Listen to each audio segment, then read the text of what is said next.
Olá, olá, muito boa noite. Boa noite ao nosso público IOSC Hospital Dia. Boa noite a você que está nas redes sociais nesse momento, agora, dia 25 de março de 2020, exatamente 10h20 da noite, e nós estamos ao vivo com a doutora Leda Sandrin, alergista imunologista, diretora técnica do IOSC Hospital Dia. Boa noite, doutora Leda.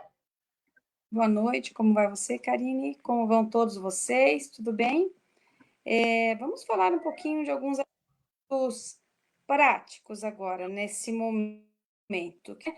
Nós estamos no momento onde a disseminação do vírus realmente está aumentando no Brasil, nós já temos várias, como que eu posso dizer, atitudes de contenção de disseminação, né, que é o isolamento, que é o afastamento social.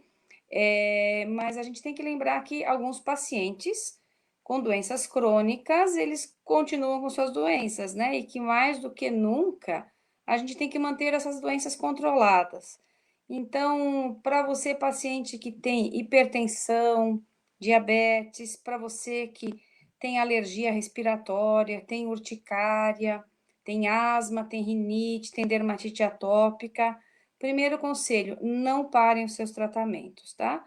Mesmo que você estiver usando um medicamento assim, imunossupressor em alguma dessas doenças, converse com seu médico assistente para que dê continuidade ao tratamento. Nada melhor para enfrentar esse vírus do que estar assim, clinicamente estável com a doença de base, né, Karine? É verdade, doutora, é verdade. É por isso que o IOSC Hospital Dia iniciou nesta terça-feira, né, doutora, o teleatendimento, a teleconsulta, a telemedicina, para que não se pare, não faça uma pausa desses pacientes que são casos de urgência e emergência. Então, a você que está conosco nessa noite, boa noite. Nós estamos aqui pelo IOSC e a doutora Leda Sandrin está com a gente ao vivo para responder algumas perguntas para você sobre o Covid-19, o coronavírus. Doutora, a gente saiu, então, amanhã, né, dentro de algumas horas, 2 horas, nem isso, nós completamos 30 dias do vírus no Brasil, que veio por meio de São Paulo. Primeiro ele infectou São Paulo, né, infelizmente atingiu um hospital de idosos, e ele está se propagando nos estados brasileiros. Algumas medidas foram necessárias, e nós estamos exatamente agora, nesse momento, no 7º dia de afastamento das nossas atividades locais, né, que não são essenciais aqui em Santa Catarina, Chapecó, região. Como é que a doutora avalia tudo isso? Esse primeiro movimento era necessário mesmo? Qual que é a visão da doutora sobre isso? Então, esse movimento é o único movimento que a gente conhece como movimento para diminuir a velocidade de propagação do vírus. Esse vírus é um vírus que está na comunidade, ele entrou na comunidade, então, obviamente, ele vai se disseminar. Como ele é um vírus com uma rapidez, assim, muito importante, principalmente para os pacientes que vão ter um desfecho ruim e que parte deles, então, vai precisar de uma assistência, assim, ultra especializada, ou seja, auxílio de respirador ou internação, a gente está querendo tentar não ter um colapso no sistema de saúde, tanto público quanto privado, porque, como a gente tem visto nos outros países, é uma rapidez muito grande. E, por outro lado, a gente tem que manter os serviços essenciais. O que preocupa agora todo mundo? A gente tem que manter esse isolamento? Sim, porque a gente sabe que o sistema de saúde ele não comporta um grande número, mas a gente começa a ter um problema e assim, ó, é um questionamento que a gente vai ter que fazer. Qual questionamento? As pessoas, o Brasil estava vindo assim, saindo também de uma crise econômica na qual a gente tinha assim um aumento, né, de empregos informais, as pessoas estavam na informalidade. Eu pergunto o que está acontecendo com aquela pessoa que tem uma pequena empresa que está lá sobrevivendo com uma cantina, com uma lanchonete, vendendo pipoca, vendendo salgadinho, com salão pequenininho de beleza, com pet shop, enfim, serviços que a gente não considera essencial. É lógico que a gente entende que precisa de isolamento, mas a gente tem, eu diria, a questionar de uma forma muito ampla, com todas as instâncias, eu diria, então com as pessoas da área da saúde, os epidemiologistas, que estão tomando essa atitude ou essa orientação, estão nos dando devido a evidências, né, que a gente tem observado em outros locais, experiências, e como que a gente vai conseguir um equilíbrio para que a gente não tenha um colapso muito grande no sentido dessas pessoas que acabaram sendo desligadas de trabalho, porque de repente algum posto de trabalho até não existe mais, como que a gente vai fazer com essas pessoas? Como a gente vai achar esse equilíbrio? Isso é um pouco complicado, né? Então, acho que nesse momento, a atitude aqui foi uma atitude bastante interessante, né, do ponto de vista epidemiológico, a gente está contendo, a gente está baixando essa onda de um número muito grande, mas a discussão sobre como a gente vai viabilizar tudo isso do ponto de vista, assim, realmente falando, nós vamos ter uma crise, um colapso, me preocupa muito, assim, as outras doenças acontecem, né, Karine? A gente tem pessoas morrendo das outras doenças ainda, a gente vinha num Brasil já com um número, assim, expressivo de casos, por exemplo, de outras doenças virais, como, por exemplo, febre amarela voltando, sarampo voltando, Sarampo. Uhum. né? Algo assim complicado, e isso assim, eu vou abrir um parênteses aqui, por favor, pacientes, mães, pais responsáveis, ou você mesmo responsável sobre você mesmo, dá uma checadinha nas vacinas, né? Vamos tentar, pelo menos assim, ó, vamos organizar a nossa vida, pelo menos nas doenças que são imunopreveníveis, que a gente tem a principal ferramenta imunológica para melhorar o sistema imune e a vacina. E quantas pessoas deixaram de fazer? Fiquei muito feliz de ver que as pessoas estão indo atrás da campanha da vacina da gripe, viu que em alguns estados assim, acabou rapidamente, foi muito além do esperado, ótimo, porque o vírus da gripe ele também causa uma síndrome respiratória, ele também pode dar essa pneumonite com insuficiência respiratória, mas com a vantagem de que é uma doença imunoprevenível. Então, eu acho que chegou o momento assim, a gente deve manter, né? A gente deve manter o que está sendo feito, sim, mas a gente não deve fechar os olhos para um questionamento maior, tá? A gente não deve fechar os olhos que a gente já tem pessoas morrendo de fome no mundo afora e que se o mundo afundar numa crise econômica global, mais pessoas morrerão de fome. Então, como que a gente acha esse equilíbrio? Eu realmente não sei responder, mas eu acho assim, ó, é um questionamento que todos devemos fazer. E eu acho que é uma discussão que a gente tem que levar adiante e também não ser extremamente radical nem para um lado nem para o outro. Sabe que os países também que fizeram esse distanciamento social e isolamento estão assim penando. A Inglaterra mesmo foi um país que tentou fazer assim, vamos deixar o vírus circular, porque o vírus circulando, eu vou ter muitas pessoas que se contaminam, as pessoas que se contaminam, 80% vão ser até assintomáticas, então elas vão criar imunidade, e isso vai fazendo tipo um efeito rebanho, assim, ou seja, muita gente imune e o vírus não tem mais por onde ir. Mas ela já está voltando atrás, né? Por quê? Porque é um colapso realmente no sistema de saúde. Não dá conta, não dá para largar. Mas como que a gente vai fazer? A gente vai fazer isolamento, né? Vai fazer o fechamento de tudo por um tempo e largar, vai ficar só serviço essencial. Aí eu pergunto que muitas pessoas já me perguntaram, porque pessoas que estão trabalhando na área de alimentação, que estão nesses serviços básicos, elas estão com medo também, né? Elas têm medo de infectar. E daí? Então, veja como é complexo, né? A gente lidar com tudo isso. Porque se a gente está isolado, muito bem. Se a gente não está isolado, fala, puxa vida, eu queria estar. Parei com uma pessoa me dizendo que ela está trabalhando no serviço essencial e estava sem transporte, porque isso é um outro problema. Vamos parar tudo? E como que a gente transporta as coisas essenciais? E aí ele estava caminhando para ir para o trabalho e jogaram um balde d'água na cabeça da pessoa, né? Então, entende? Assim, vai ter que amadurecer enquanto sociedade, amadurecer uma discussão. O que faremos? Porque os Muito outros bem. problemas existem e me preocupa muito. E esses problemas, a gente já vinha vindo assim, ó, numa onda, né, de voltar à tona doenças que a gente tinha um controle tão bom. O sarampo, como eu falei, é uma doença grave. O sarampo ele tem um poder de infectividade quase 1 para 15 pessoas, enquanto aparentemente o coronavírus é 1 para 2,5. Então, e é uma doença grave o sarampo, mais grave ainda em desnutrido. Então, o que a gente vai fazer com isso que ainda está acontecendo? E será que se a gente se afastar e começar a faltar os serviços essenciais, o que vai acontecer? Eu tenho uma pergunta aqui. Meu filho e eu e meu filho temos rinite alérgica. Entramos no grupo de risco. Assim, a rinite alérgica é uma doença inflamatória do trato respiratório superior.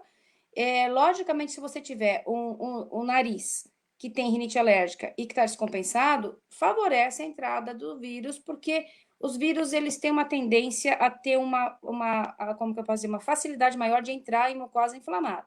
Então, não é que você está no grupo de risco, o que você precisa é tratar a rinite, mantê-la controlada, tá? Mas não precisa se preocupar, não é um grupo de risco como, por exemplo, um asmático grave que está sem tratamento.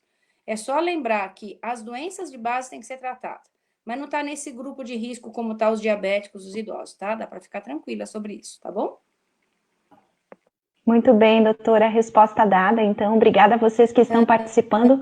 Podem mandar perguntas que a doutora Leda Sandrin está ao vivo com a gente para responder.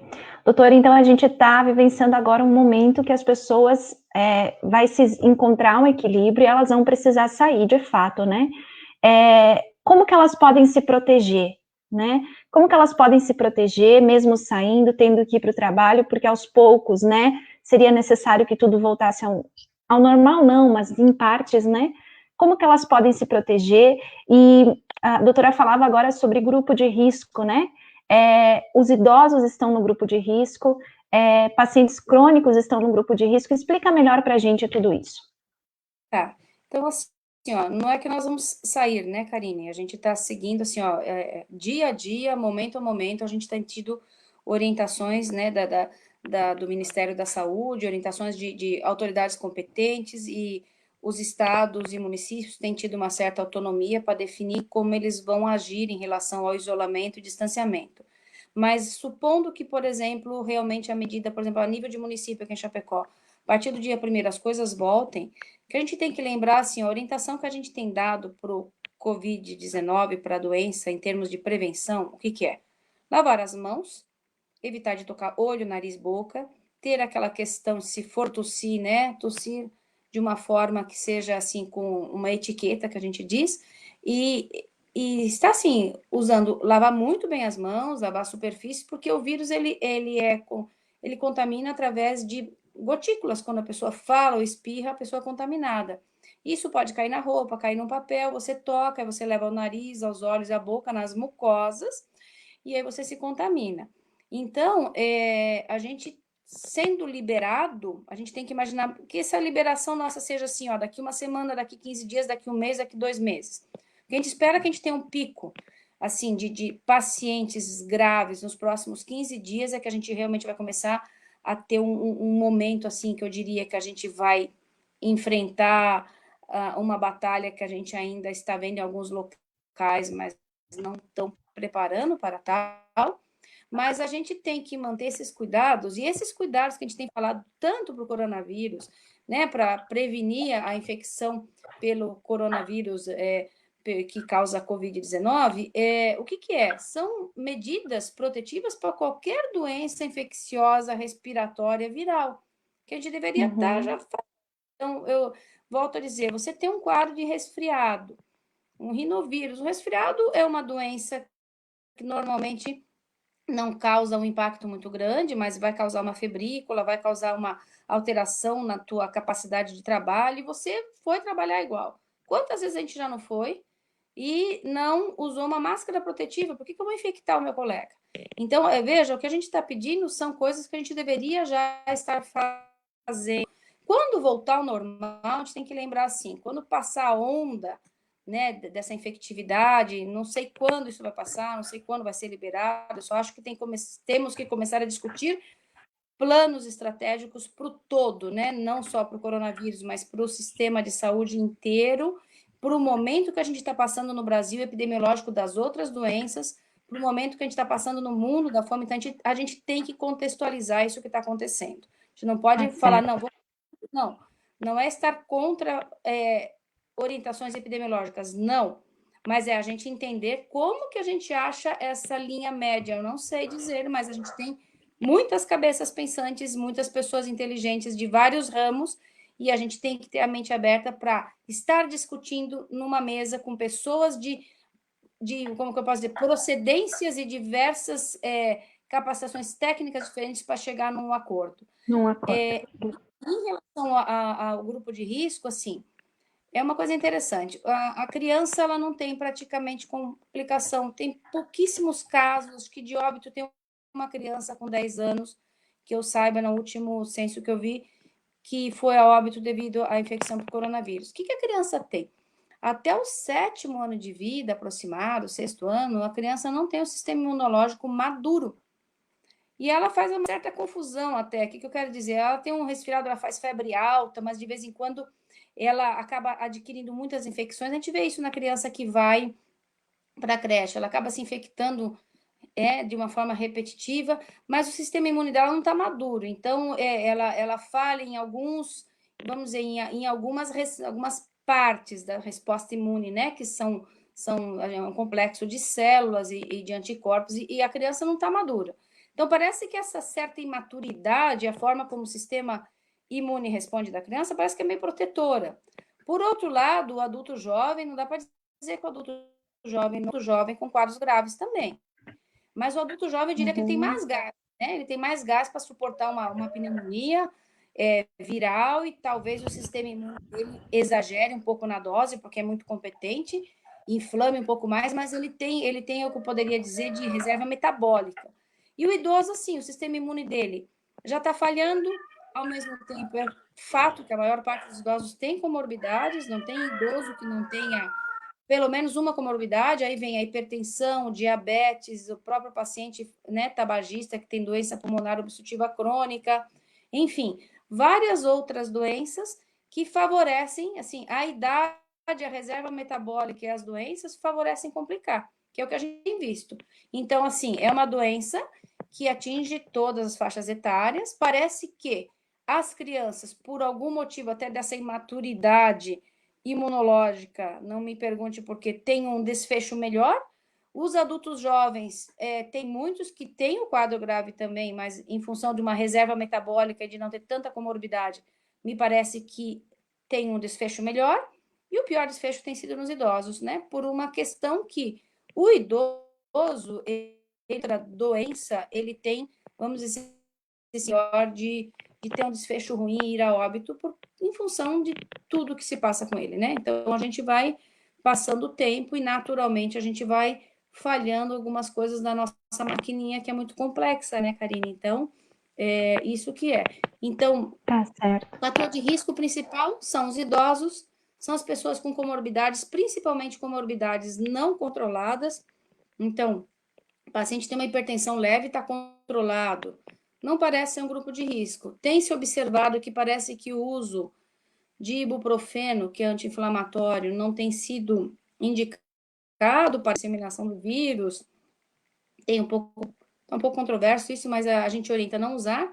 Se o paciente iniciar com quadro de febre em casa, iniciar sempre com paracetamol, a não ser que ele tenha algum problema relacionado a... Tem uma pergunta aqui, meu marido tomou vacina Pneumo 23, ele precisa tomar H1N1? Com certeza.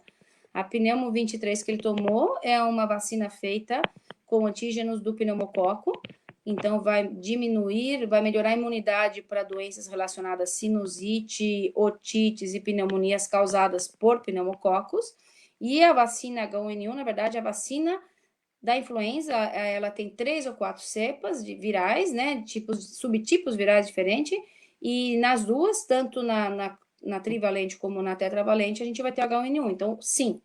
E uma coisa importante é que o vírus da gripe, ele é um vírus que tem uma mutação quase que anual, então, todo ano a composição dessa vacina, ela muda um pouquinho, então, essa vacina tem que ser refeita, não vale, né, todo ano ela muda a composição. Sou paciente, faço imuno. Tem uma paciente que perguntou sobre imuno, teria como antecipar ou não a vacina?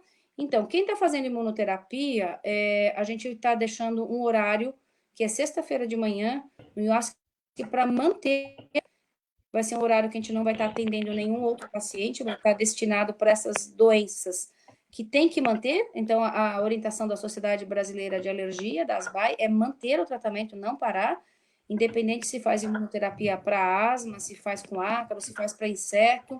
Os pacientes também que fazem imunobiológicos, eles têm que manter, e vocês podem se informar no IOSC, para quem faz esse tratamento lá, ou com seu médico assistente, em locais, que horário que isso vai ser feito. A gente deixou, particularmente, sexta de manhã, só para esse atendimento.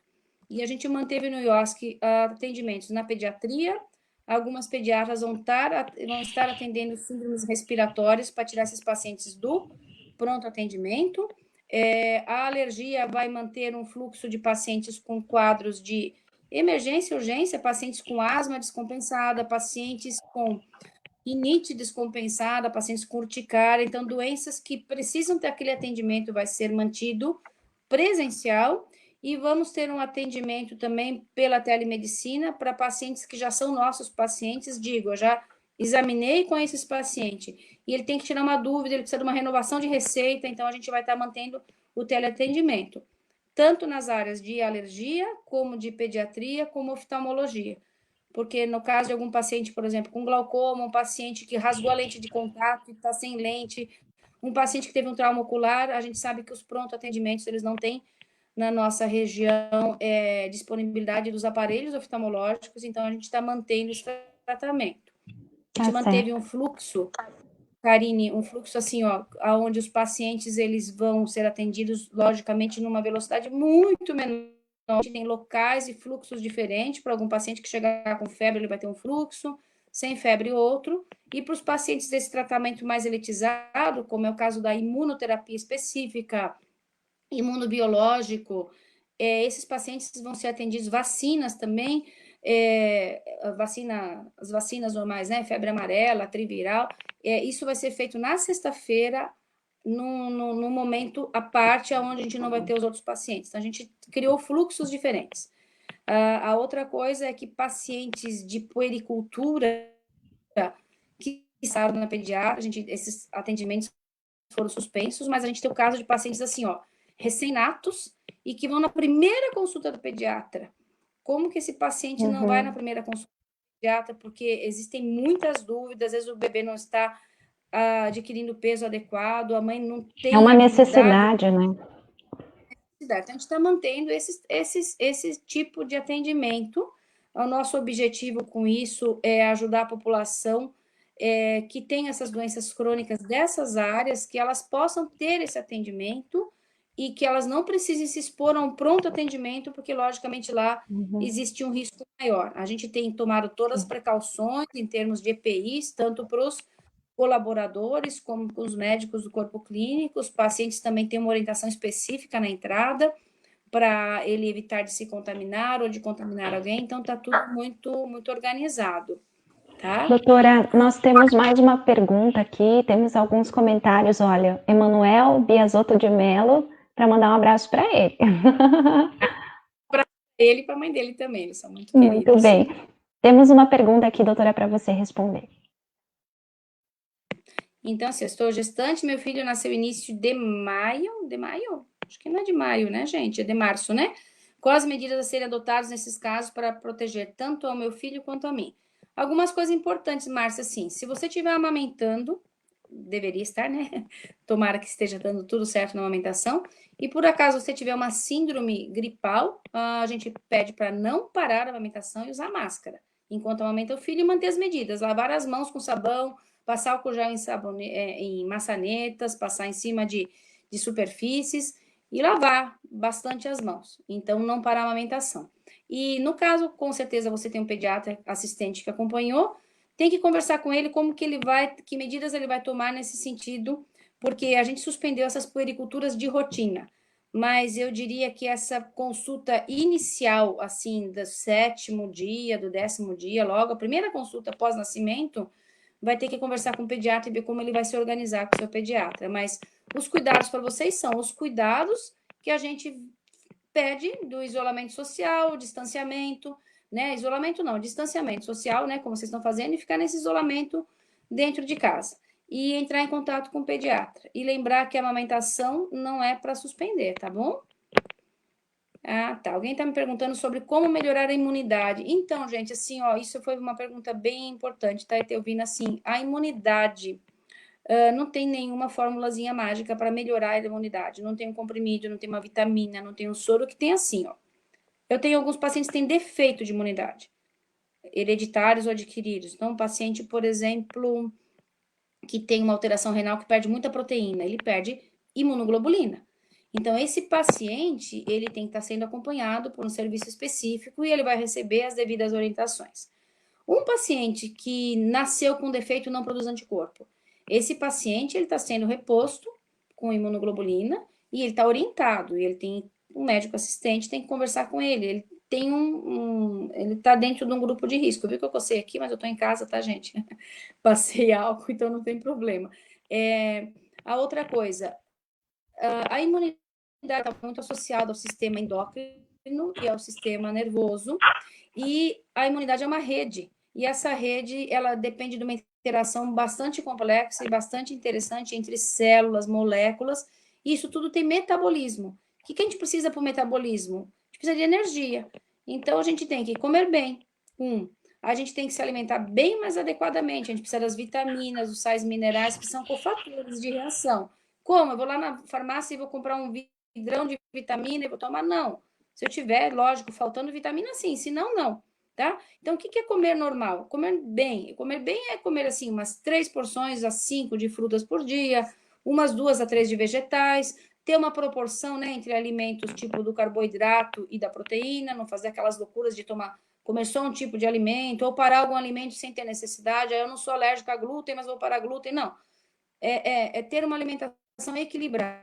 Outra coisa muito importante para controlar a imunidade é dormir bem, beber bastante água, conseguir fazer um pouco de atividade física, tá? Pegar um pouquinho de sol, nem que seja através da janela, quem mora no apartamento não pode sair.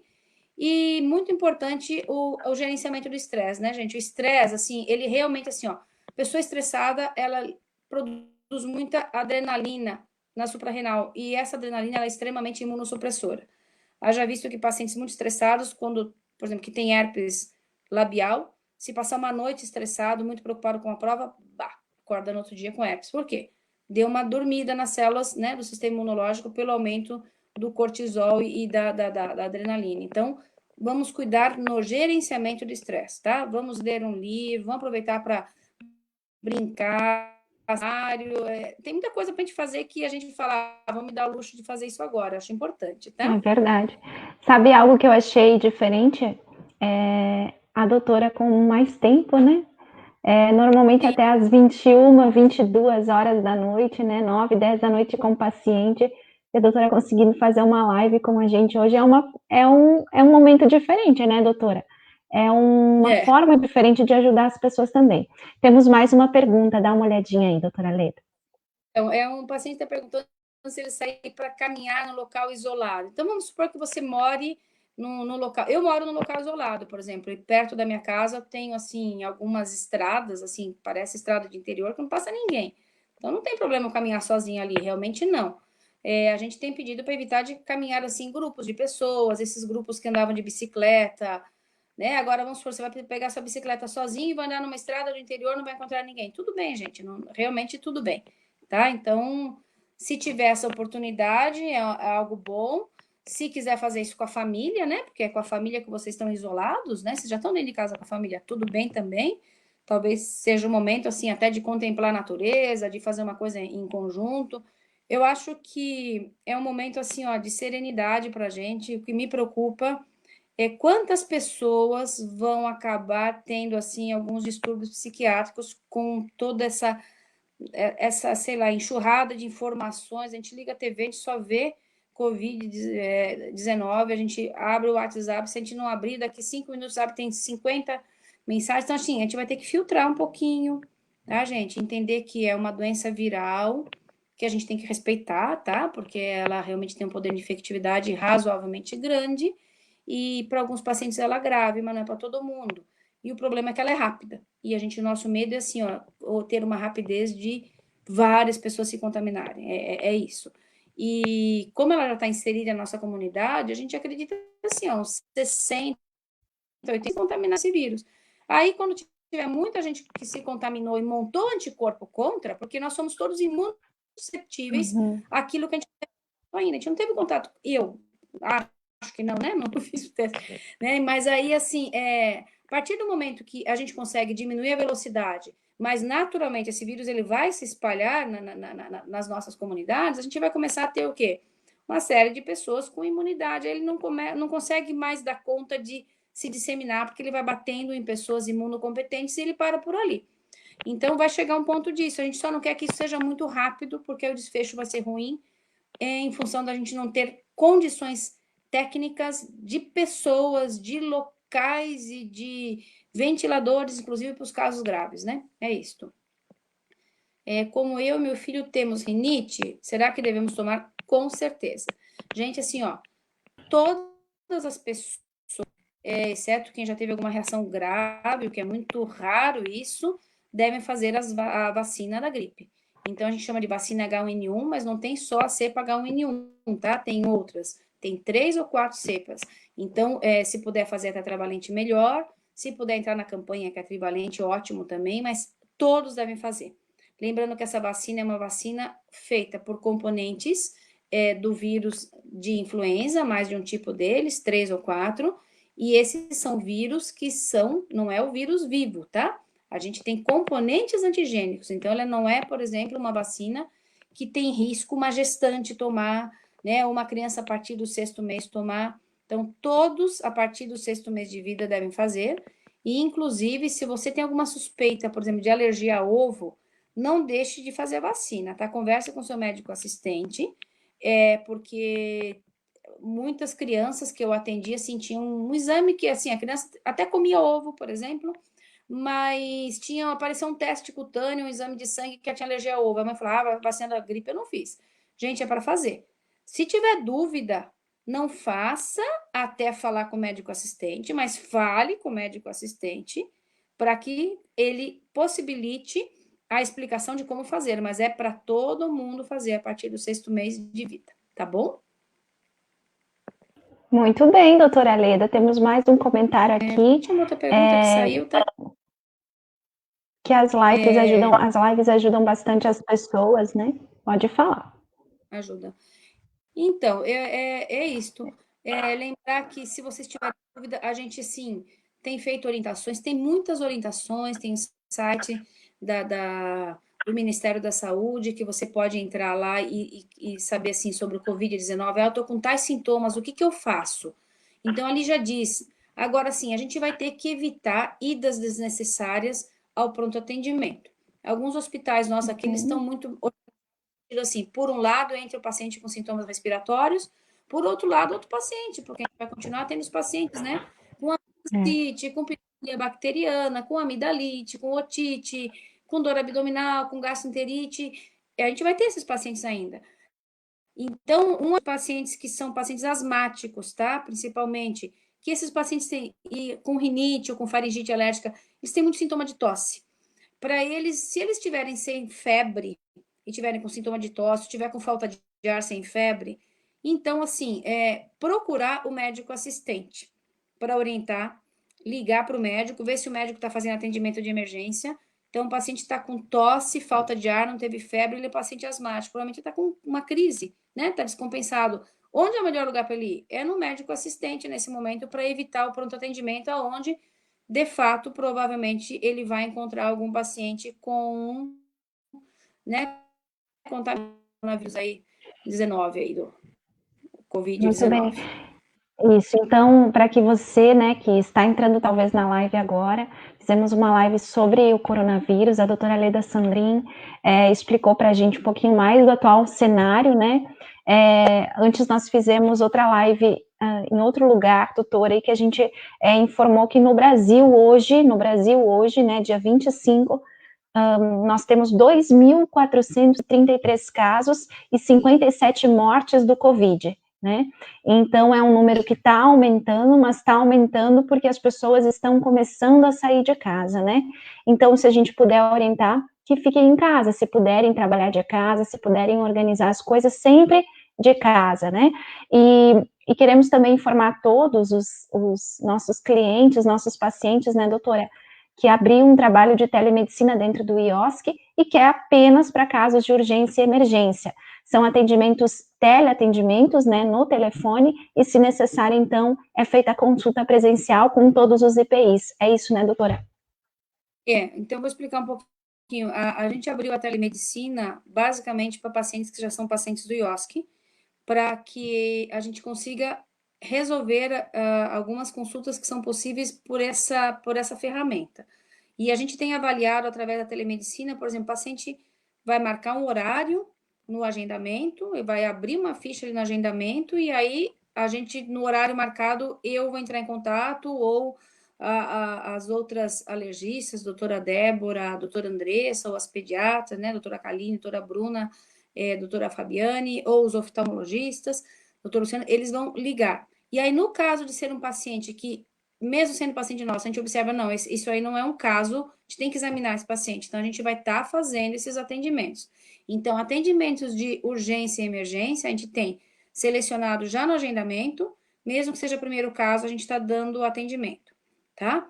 E pacientes que já são nossos, que têm um quadro leve, ou tem uma dúvida, ou alguma situação clínica que a gente consiga resolver por esse atendimento de telemedicina, a gente inicia e termina na telemedicina. Mas os pacientes que a gente, pela telemedicina, fala, olha, não dá. Você está com, por exemplo, você está com muita urticária, você está com tosse, vou ter que te examinar para ver se você está sibilando, que eu vou definir como eu vou te tratar.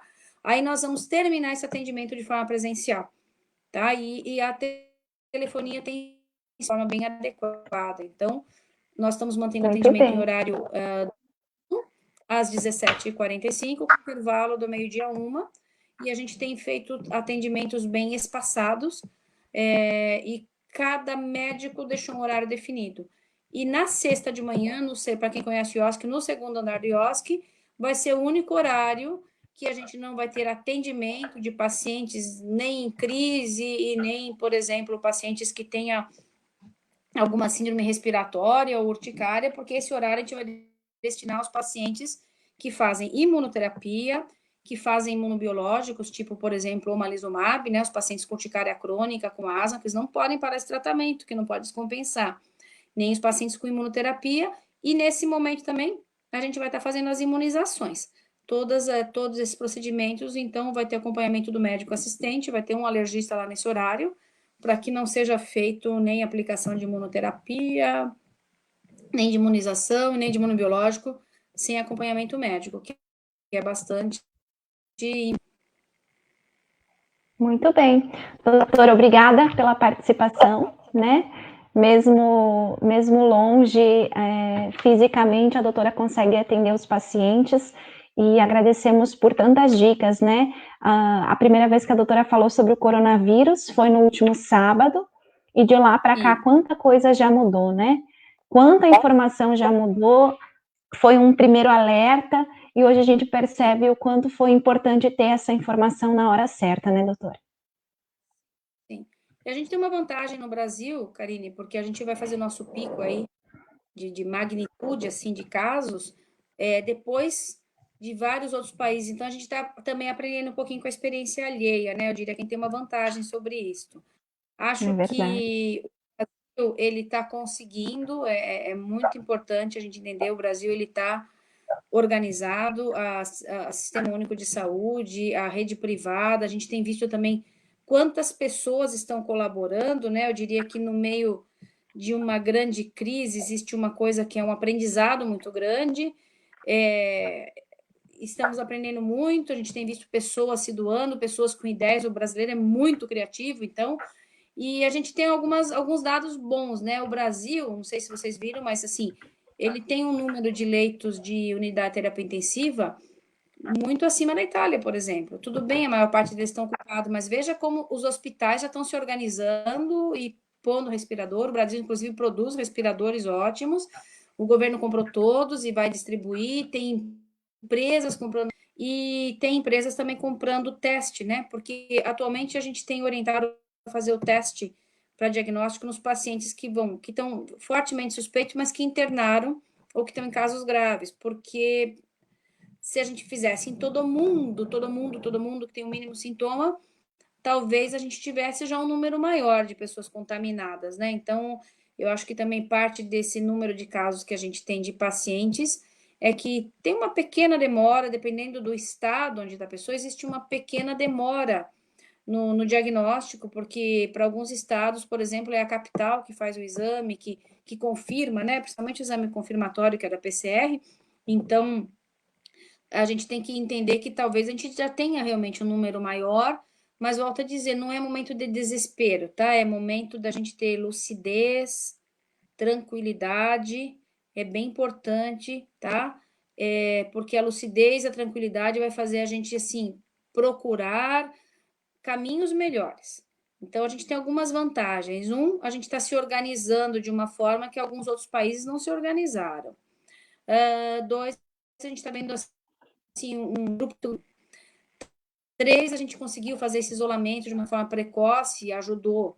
E quatro, é isso que eu estou falando, a gente tem que estar preparado para um segundo momento, né? Que daqui 4, 5 meses virá pós-coronavírus, que é, assim, lidar com o resto, lidar com todo esse desfecho aí socioeconômico, e a gente não pode fechar os olhos para isso. Não é a gente não pensar nas pessoas que possam vir a ter um desfecho ruim, ir a óbito, mas é a gente sentar com pessoas competentes de diversas áreas e ver como eu resolvo isso, né? Eu acho que, por enquanto, assim, a gente deve seguir as orientações, lembrar que lavar as mãos, ficar em isolamento, usar máscara se tiver sintomas, usar álcool gel, isso daí, se a gente conseguir aprender com o coronavírus, depois nas próximas, porque quando estiver terminando o pico de coronavírus, é o período que vai estar aumentando o pico de influenza, né? Que normalmente no Brasil, maio, junho, julho, a gente tem muitos casos de influenza, causando também óbito, pneumonite. Então, por favor, todos façam a vacina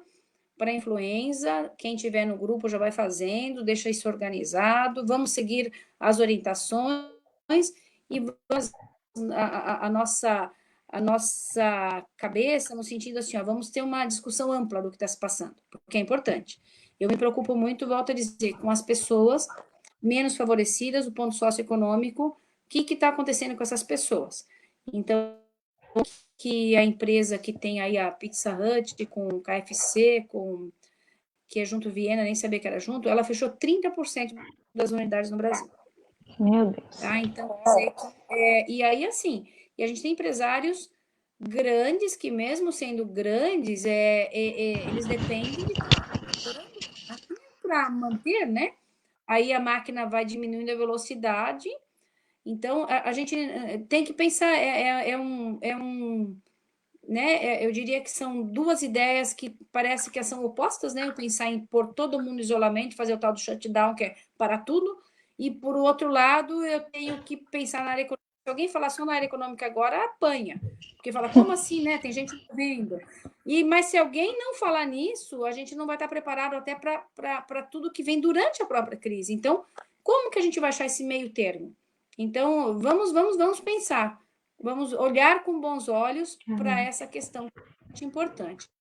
Eu Muito tenho uma bem. pergunta aqui do Matheus, iniciaria o tratamento com imunossupressor esse mês.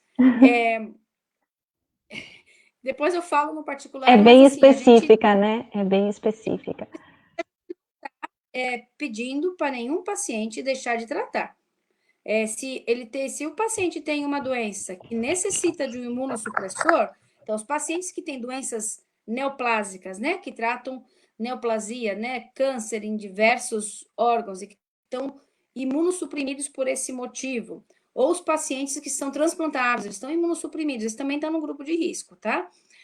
Mas assim, a gente tem doenças, inclusive alérgicas, imunológicas, que a gente precisa imunossuprimir, porque a inflamação é tão grande que eu preciso dar um shutdown no sistema imune, né?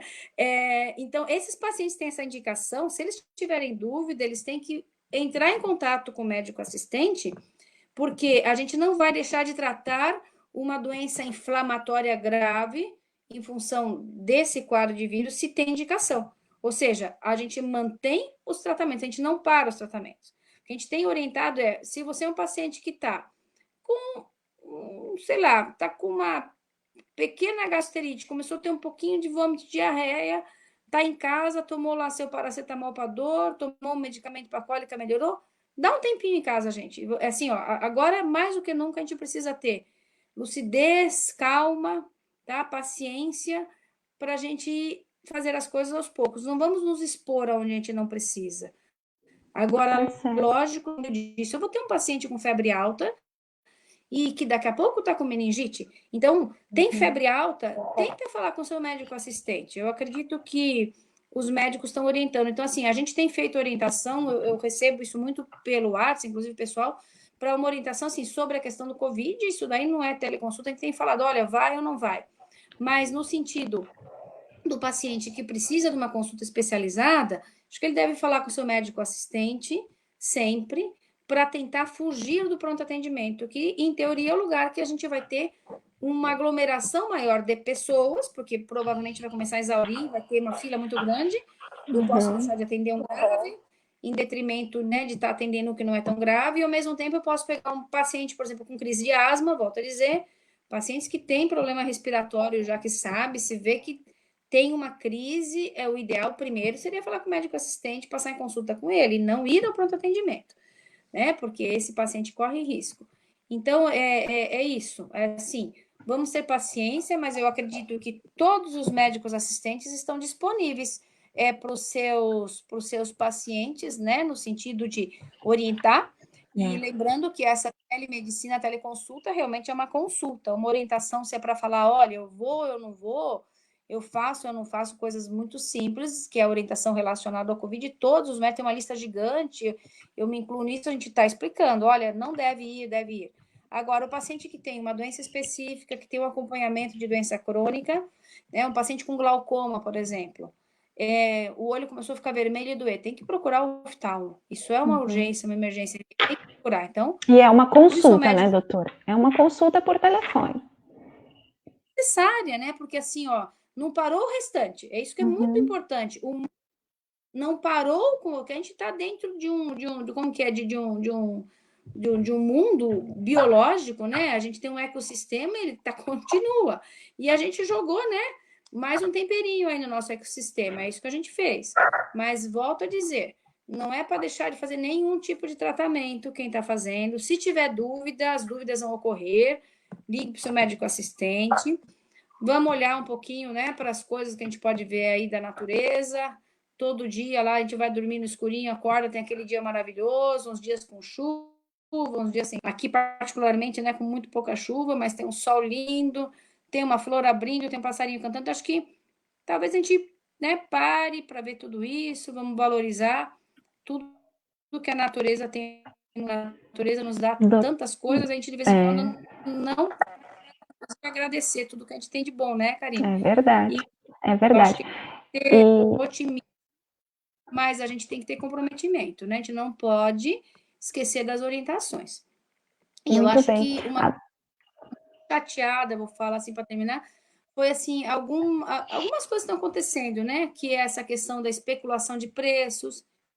A gente sabe que mercado oferta e procura, mas puxa vida, eu acho que, né, EPI, álcool gel, alimentos, né? Eu acho que, puxa, a gente está abastecendo ainda as indústrias fechadas, por que a gente está aumentando o preço com tanta gente no momento que eu tenho certeza com dificuldade? Então, eu acho que a gente faz um bem também se não sai correndo, comprar tudo como se o mundo fosse acabar, para a gente não aumentar essa especulação, que isso é um pouquinho triste, né?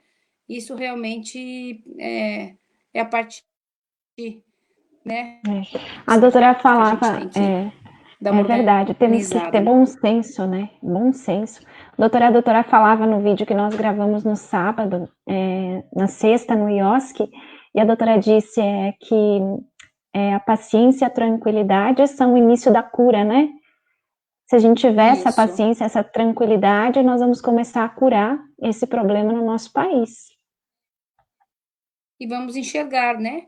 E eu acho que a gente tem que tomar parte volto a dizer, de um pensamento amplo do que está se passando, né? Um pensamento global.